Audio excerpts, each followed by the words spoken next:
Hola, ¿qué tal? Yo soy Michel Borde, director del Departamento de Fisiología,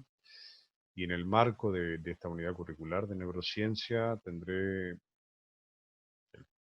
la oportunidad de compartir con ustedes aquellos temas relativos a la electrofisiología de la neurona. Eh, Estas charlas grabadas se organizan en varios bloques conceptuales, pero hay que tomar en cuenta que no son otra cosa que complementos a lo que tiene que ser la lectura del tema por parte de ustedes. No se trata de un tratamiento exhaustivo de los temas, sino se jerarquiza el tema, se enfatizan aquellos elementos centrales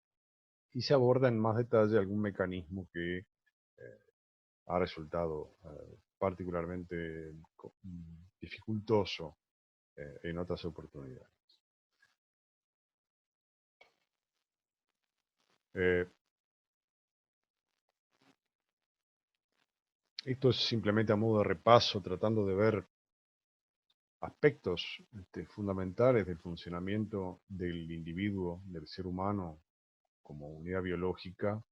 en los que el sistema nervioso tiene un papel central, simplemente para poner como ejemplo la generación de actos motores con objetivo, con propósito, eh,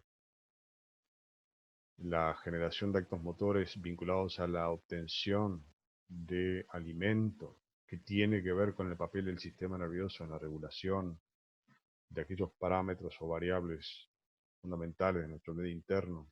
que junto con otros sistemas el sistema nervioso colabora al mantenimiento de la homeostasis, actos motores que implican eh, la generación, la creación, como por ejemplo en este caso el tallado de madera, en que se desarrollan actos motores, eh, actos motores que tienen que ver con la comunicación social y actos motores que tienen que ver con la protección del individuo, como son los actos reflejos. En todos ellos, el sistema nervioso lleva adelante una operación que se inicia por la obtención de información del medio ambiente, de nuestro medio interno, de nuestras necesidades biológicas y la generación de respuestas adaptativas que en general involucran a los sistemas motores. De modo tal de que el sistema nervioso cumple un papel central en la conformación de este bucle en que la información de nuestro entorno, en realidad aquí representada simplemente por un ojo, donde se origina la información visual, de alguna manera es captada. Esta captación de la información es gracias a la existencia de células especializadas que tienen la capacidad de transformar la información contenida en los diversos tipos de energía que constituyen los estímulos de nuestro entorno. Esa información llega al sistema nervioso, es lo que llamamos procesada e integrada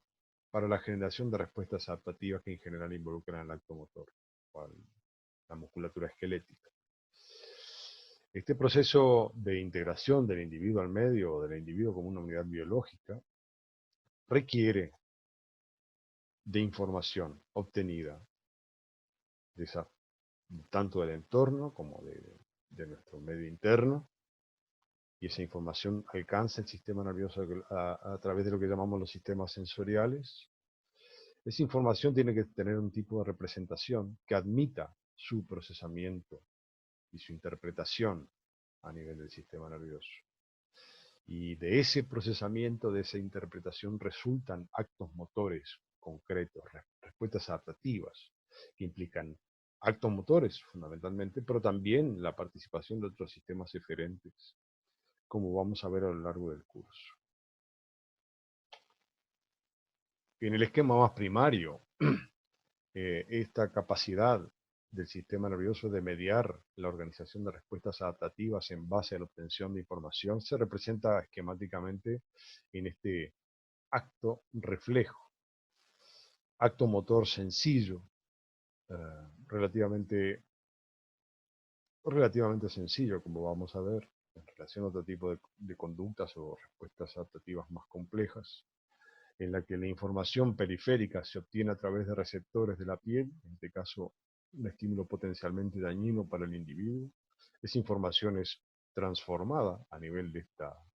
estos receptores de esa información. Esa información transformada y codificada viaja hacia el sistema nervioso. En este caso es una respuesta organizada a nivel medular, a nivel de la médula espinal.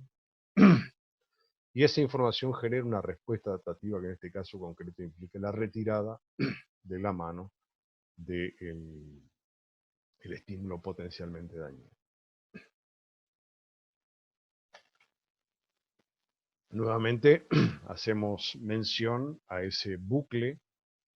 de obtención de información, integración y codificación y procesamiento de esa información a nivel del sistema nervioso y elaboración de una eferencia, de una respuesta adaptativa que tiende, en el caso que acabamos de ver, a conservar, digamos, la indemnidad anatómica y funcional del individuo. Lo preserva como comunidad biológica. Y aquí simplemente les muestro un ejemplo de otro tipo de respuesta adaptativa en la que un estímulo visual, en este caso, estos son experimentos clásicos desarrollados por Ivan Pavlov, eh, que en conjunto en su carrera motivaron el otorgamiento del premio Nobel a este investigador ruso. El estímulo visual genera una respuesta adaptativa de salivación, lo que se llama la fase cefálica de la digestión. Información visual es capaz de generar una respuesta adaptativa que involucra el sistema nervioso o a la deferencia autonómica, como vamos a ver a continuación. Ahora bien, si se presenta un estímulo auditivo, sonoro, no vinculado a este comportamiento apetitivo, obviamente no se produce salivación, a menos que se lleve a cabo un entrenamiento llamado condicionamiento, en que la presentación del estímulo apetitivo, la comida, se asocia de manera sistemática a hacer sonar el silbato, al estímulo auditivo, al estímulo sonoro, y eso genera salivación, obviamente por la presentación de la comida, y luego del proceso de condicionamiento, la presentación del estímulo auditivo es capaz de generar esta respuesta, la activación de la deferencia autonómica como parte de la ejecución de la respuesta adaptativa de este individuo. Esto obviamente implica una respuesta algo más compleja que la que acabamos de ver, pero también quiero llamar la atención de que esta respuesta también se vincula al accionamiento de ese bucle en el que participa centralmente el sistema nervioso, recibiendo información y generando respuestas adaptativas. Vamos a analizar un poco más en detalle el funcionamiento de este bucle a través de la presentación de respuestas relativamente más sencillas y nos adentraremos progresivamente en sus mecanismos. Dando cuenta de ese bucle al que hacíamos referencia, el sistema nervioso en conjunto, en su organización funcional, eh, el canal de entrada de información está a cargo de lo que se llama la división aferente, que implica los sistemas sensoriales, que puede ser de origen periférico, de origen visceral, que proyectan hacia el sistema nervioso central, integrado por el cerebro y la médula espinal, y el canal de salida en la generación de esas respuestas adaptativas, que implica la deferencia en su conjunto, considerada en su conjunto, con la deferencia somática, control clásico de la musculatura esquelética a través de las motoneuronas, y la deferencia autonómica, con sus dos divisiones simpática y parasimpática,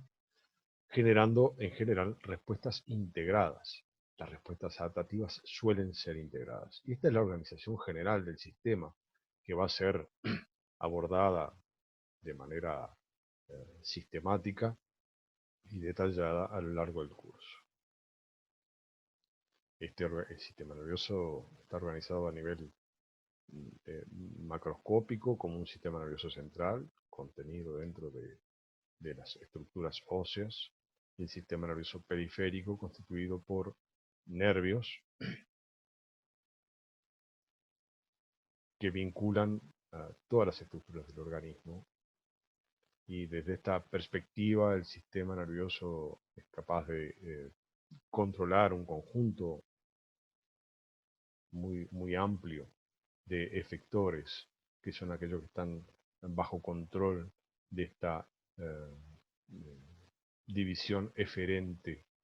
del sistema nervioso. Como ejemplo de respuesta adaptativa, aquí mostramos el reflejo pupilar, donde la exposición de la retina a la luz, que se indica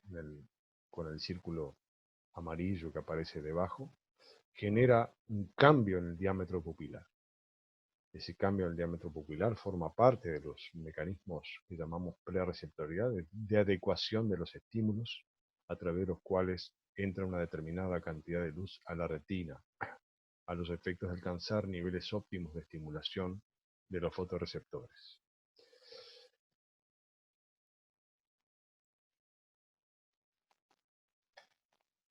La respuesta adaptativa consiste en que, digamos, el exceso de luz produce una reducción en el diámetro pupilar, reduciendo el ingreso de luz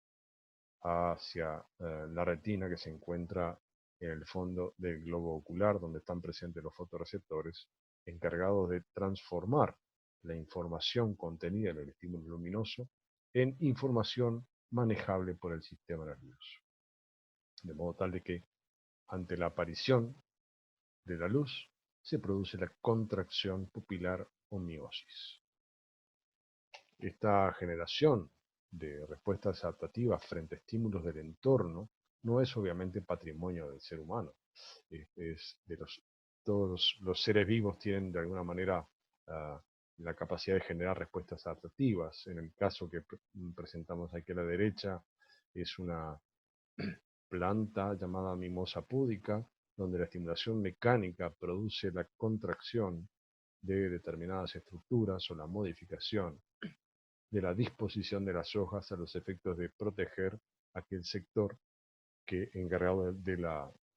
fotosíntesis, ¿verdad? Y aquí a la izquierda se representa la respuesta adaptativa generada en una planta carnívora, donde la estimulación mecánica de algunos sectores centrales de la planta producen una respuesta adaptativa tendiente a capturar la posible presa que haya generado origen de ese estímulo mecánico. Eso quiere decir que esta capacidad de recibir información del entorno y generar respuestas adaptativas es básicamente una estrategia general en la biología, y en el caso del ser humano, estos mecanismos han adquirido sofisticación y características muy particulares que iremos abordando a lo largo de esta charla. La organización general del sistema nervioso básicamente expresa esa capacidad de transacción entre un determinado estímulo del entorno y la generación de una respuesta adaptativa. También está presente en seres unicelulares, como en el caso de la paramecia, donde estímulos mecánicos, químicos o de diverso origen son capaces de generar respuestas adaptativas, movimientos orientados de la paramecia hacia el estímulo o escapando, digamos, del estímulo. El punto es que cuando estamos en presencia de una única célula, la variabilidad de la respuesta es relativamente baja. Eso quiere decir de que cualquier tipo de estímulo es capaz de generar, en general, más o menos el mismo tipo de respuesta. En tanto que en los seres pluricelulares, como nosotros, a lo largo de la evolución se desarrollan células adaptadas, células especializadas, sea en la recepción del estímulo y sea en la ejecución de la respuesta. Y al aparecer más de un tipo celular involucrado en este bucle de integración del individuo al medio, aparecen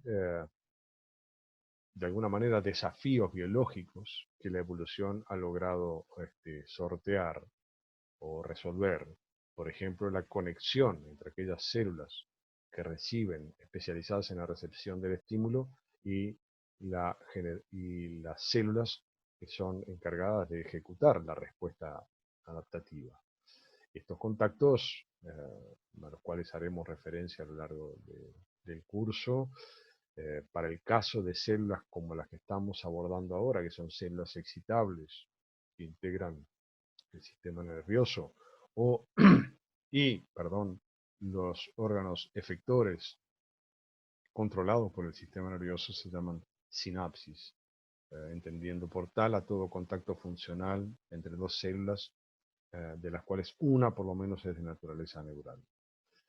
Conforme avanza la complejidad en la organización de los individuos, el número de células involucradas en la generación de estas respuestas adaptativas se incrementa.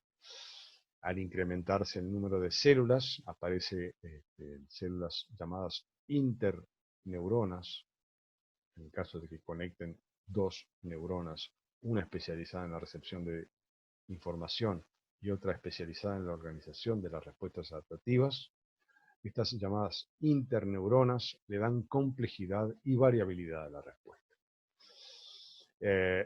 Y como les comentaba, al aparecer varios tipos celulares que se conectan entre sí, estas células no forman parte de un continuo, de un sinsitio, sino que se conectan de modo tal de que la información que recibe aquella célula especializada en la recepción de información tiene que transferirla de alguna manera a la neurona, a la célula, con la cual se contacta para la organización de esa respuesta. Y eso implica diversos tipos de soluciones que ha seleccionado la evolución y que van a conocer un poco más adelante. Volviendo al esquema del reflejo flexor o de retirada o nociceptivo que representamos aquí en el esquema, donde un estímulo potencialmente nocivo para el organismo es detectado por el sistema nervioso y es el sistema nervioso el que organiza esa respuesta, la respuesta de retirada del miembro, en este caso de la mano, del estímulo nociceptivo. Nos lleva a preguntarnos cómo es el proceso por el cual un tipo de energía, en este caso energía mecánica, capaz de lesionar los tejidos tegumentarios de la periferia, genera información y esa información es de alguna manera representada en el sistema nervioso, transportada rápidamente hacia el sistema nervioso central y dentro del sistema nervioso central esa información tiene que ser manejada de manera tal de que permita que una especie de comando que emerge del sistema nervioso central sea capaz de provocar la activación de los efectores musculares de manera adecuada para evitar la lesión de la piel provocada por el estímulo mecánico. ¿Cómo es el proceso de captación y representación de la información? Eso lo vamos a ver a continuación.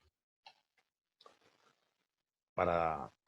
manejar la información y ser entonces responsable de la organización de respuestas adaptativas frente a estímulos específicos del entorno, así como nuestro medio interno, el sistema nervioso está conformado por células especializadas. De hecho, el tejido nervioso es un tejido altamente especializado, con organización extremadamente compleja, y ese sistema o ese tejido especializado presenta propiedades únicas adaptadas justamente al manejo de información. La información contenida en el estímulo tiene que ser representada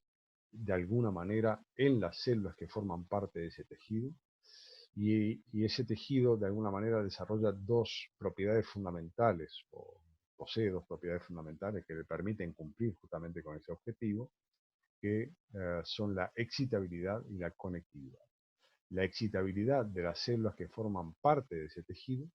es decir, la capacidad de ciertas células de responder de manera específica frente a estímulos concretos del entorno, Por eso el sistema nervioso está constituido por células excitables. En la definición de excitabilidad la vamos a refinar un poco más adelante. Y esa información tiene que ser representada en esas células excitables a los efectos de que pueda ser integrada, es decir, que el sistema nervioso eh, de alguna manera hace un todo con esas partes de información que recibe, integra, procesa esa información y de alguna manera la expresa a través de un código que sea comunicable, un código que sea capaz perdón, la información tiene que estar codificada de tal manera de que se pueda propagar desde el sitio de origen del estímulo hasta los efectores. Y la forma en que las células excitables representan esa información, la manejan, la procesan y son capaces de propagarla, son cambios del potencial de membrana de estas células que forman parte del tejido nervioso. Ese es el concepto clave que tienen que llevarse en el día de hoy. Eh, este, esta representación de información en términos de cambio del potencial de membrana de las células que componen el tejido nervioso, particularmente de las neuronas, ha sido, de alguna manera, se apoya en un pilar fundamental que fueron los aportes de Santiago Ramón y Cajal en la teoría de la polarización dinámica, en que él demostró que el tejido nervioso está constituido, en el caso de las neuronas, por unidades eh, biológicas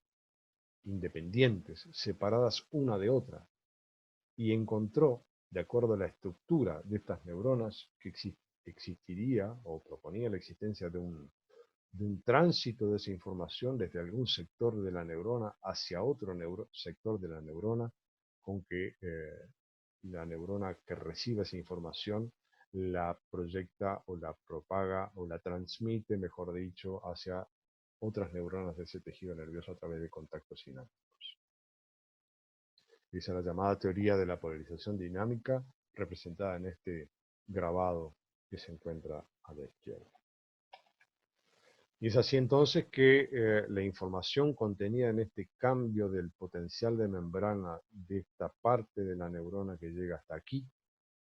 de alguna manera esa información contenida en un cambio del potencial de membrana es transferida a esta célula, llamada célula postsináptica. Este cambio de información, esta información expresada como un cambio de potencial de membrana, eh, se transforma a través del contacto sináptico, se transmite y genera obviamente un cambio del potencial de membrana de la célula postsináptica. Ese cambio de potencial de membrana, si es de suficiente amplitud, es capaz de generar una respuesta en esta neurona, respuesta de características peculiares que llamamos potencial de acción, se lo podrán recordar del curso anterior. Ese potencial de acción, que es un cambio del potencial de membrana de esta célula postsináptica, se transmite sin modificaciones a través de esta prolongación llamada axón. Ese axón hace contacto con otra célula postsináptica sobre la cual es capaz de provocar un cambio de potencial de membrana. Y de esa manera queda entonces establecido la forma en que la información contenida en un cambio de potencial de membrana es capaz de afectar a una neurona, propagarse hacia la siguiente neurona en la vía de transmisión de esa información. La información, reitero, contenida en un cambio de potencial de membrana. Las señales a las que haremos referencia, eh, como potencial de acción, potencial postsináptico, son las formas en que las neuronas expresan la información contenida en los estímulos periféricos y analizaremos sucesivamente la forma en que se generan estas señales, estos cambios de potencial de membrana y cómo esas señales son transmitidas de una neurona a otra o de una neurona hacia un efector. Y es así que ese bucle en el que participa el sistema nervioso en la integración del individuo al medio, también puede ser aplicado a una única neurona, que es una neurona altamente especializada, una célula altamente especializada, es una célula excitable, en el que se puede reconocer un sector en el cual la neurona recibe información a través de los contactos sinápticos establecidos por neuronas llamadas presinápticas, que proyectan, que hacen contacto sobre esta neurona posináptica, un sector en el cual los cambios de potencial de membrana provocados por la información contenida en estas aferentes, en, estas, en estos axones que hacen contacto con la neurona, de alguna manera cambian su forma de representación a este nivel, llamado segmento inicial del axón. Se generan los llamados potenciales de acción, que son capaces de conducirse a través del axón, buscando la siguiente neurona de este circuito, de esta vía de transmisión de información, con la cual este axón hace contacto sináptico a nivel de las dendritas de la siguiente neurona. De modo tal que a la derecha se representa qué es lo que ocurre en este polo de recepción de la información, donde se integra la información procedente de varios axones que toman contacto con esta neurona. Esa información expresada como cambios del potencial de membrana en este sector receptor de la neurona, cambian la forma de representación y ahora se expresan en términos de potenciales de acción a través del fenómeno del proceso llamado de codificación. Los potenciales de acción se generan a este nivel y pueden propagarse hacia el resto de la neurona en sentido retrógrado y se propagan sin decremento hacia el polo de salida de esta neurona, a través del cual hace contacto con la siguiente neurona de la vía, generando a nivel de la siguiente neurona este tipo de información. Es aquí donde se representan esquemáticamente los procesos de recepción de información, de integración y codificación de la información, y se observa de qué manera la información codificada contenida en la actividad de estos axones que hacen contacto con esta célula, son capaces de provocar en la siguiente célula o neurona de la vía estos cambios de potencial de membrana. En términos generales, independientemente de la naturaleza de las señales a las que nos estemos refiriendo, la información que de última nace desde la periferia se expresa en cambios de potencial de membrana de las neuronas. Cada neurona procesa, integra, codifica esa información de tal manera que, de acuerdo a sus características funcionales, la salida de información en términos de potenciales de acción obedece a una operación que esta neurona realiza con las entradas que recibe. Esa operación puede ser representada por esta función entrada-salida neuronal. Y en esta célula funcionalmente polarizada, como son la mayoría de las neuronas, aparecen compartimientos celulares especializados para cumplir determinadas funciones. Así, las dendritas son especializadas en la recepción de información, reciben la enorme mayoría de los contactos sinápticos. El soma neuronal integra la información que se recibe a nivel de las dendritas. Estas señales que provocan posinápticas, que provocan los potenciales de acción que vienen en estos axones, generan cambios de potencial de membrana que interactúan entre sí, y de acuerdo a la, digamos, integración, suma algebraica o como quieran llamarle, de estas señales, estos cambios de potencial de membrana, esa información es codificada en una sucesión de potenciales de acción que viaja a axón abajo, buscando la siguiente neurona de la vía, de modo tal que aparecen estas vías de conducción rápida, donde el potencial de acción se conduce sin decremento, buscando las células posinápticas a la célula que estamos analizando, y finalmente aparecen compartimientos donde la información expresada en términos de cambio de potencial de membrana tiene que ser expresada de otra manera para viajar a la célula posináptica. En algunos casos, la señal el cambio de potencial de membrana, la señal eléctrica, se transmite directamente a la célula postsináptica a través de contactos llamados sinapsis eléctricas, en tanto que en la mayoría de los casos el contacto sináptico no es eléctrico, es decir, que a nivel de la terminal llamada presináptica, que es el botón este del axón que se encuentra aquí,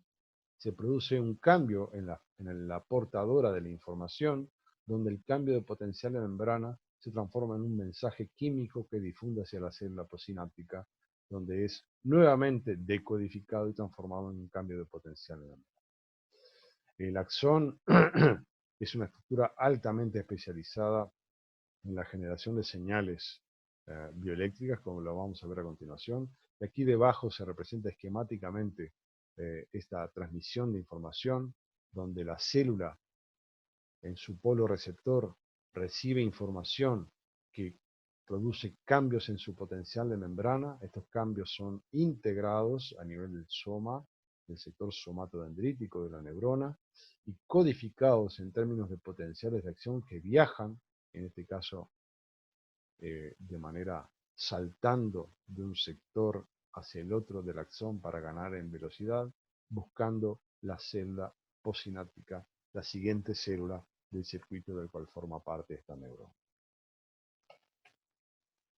En términos esquemáticos, entonces, podemos reconocer un polo receptor de información donde llegan las entradas a la neurona. Es un polo dominado por las llamadas propiedades pasivas que vamos a ver en la siguiente charla, donde se produce la representación analógica de la información. La información se expresa en cambios graduados del potencial de membrana de la célula postsináptica.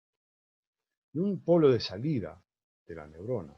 en que esa información integrada a nivel del sector somatodendrítico es transformada en otra forma de representación de la información, se codifica de otra manera, en lo que llamamos potenciales de acción,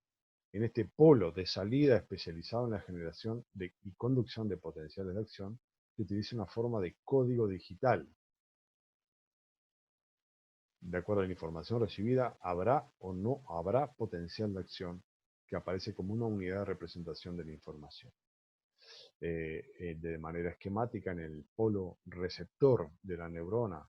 dominado por las propiedades pasivas, se produce la entrada de información procedente de otros axones que genera cambios de potencial de membrana que se propagan en este sector con características que vamos a ver,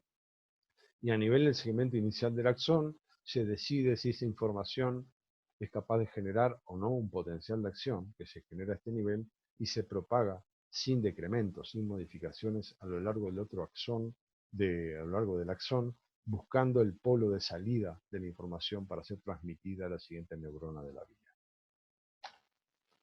De modo tal que aparecen tres conceptos fundamentales. El primer concepto fundamental es la participación del sistema nervioso en la recepción de información, su integración y la generación de respuestas adaptativas. Esa información a nivel del sistema nervioso se expresa como cambios del potencial de membrana. Aparecen formas de representar la información recibida que varían de acuerdo al sector de la neurona que estemos considerando, sea el polo receptor, o sea el polo de salida de información. Aparecen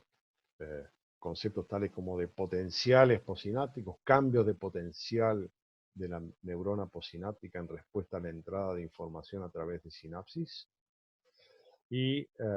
potencial de acción como forma de representar la información en un código que es código digital 01, que domina el polo de salida de información de esa neurona. Información, potencial de membrana, cambios de potencial de membrana, tipos de señales que utilizan las neuronas para representar la información recibida, son conceptos claves que emergen de esta charla, y esa información manejada de esa manera por el sistema nervioso es lo que nos permite desarrollar actos motores complejos, donde La ejecución del acto motor implica estar recibiendo continuamente información sensorial, información del entorno, información de nuestro propio cuerpo, eh, eh, actos motores que buscan optimizar la obtención de información sensorial, como pueden ser los actos motores de foveación. Fíjense que aquí se representan la posición arbitraria de los globos oculares en la exploración de esta imagen, donde los globos oculares permanecen mucho más tiempo mirando los ojos y la boca de la imagen. Y otro tipo de información procedente del propio organismo,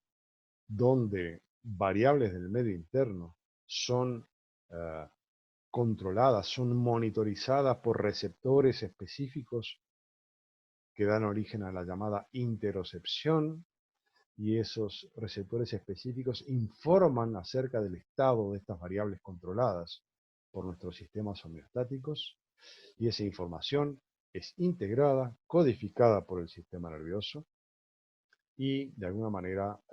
se generan respuestas adaptativas, sean hacia el medio que nos rodea, sea hacia la obtención de información, sea en el control de las variables centrales de nuestro medio interno, junto a otros sistemas,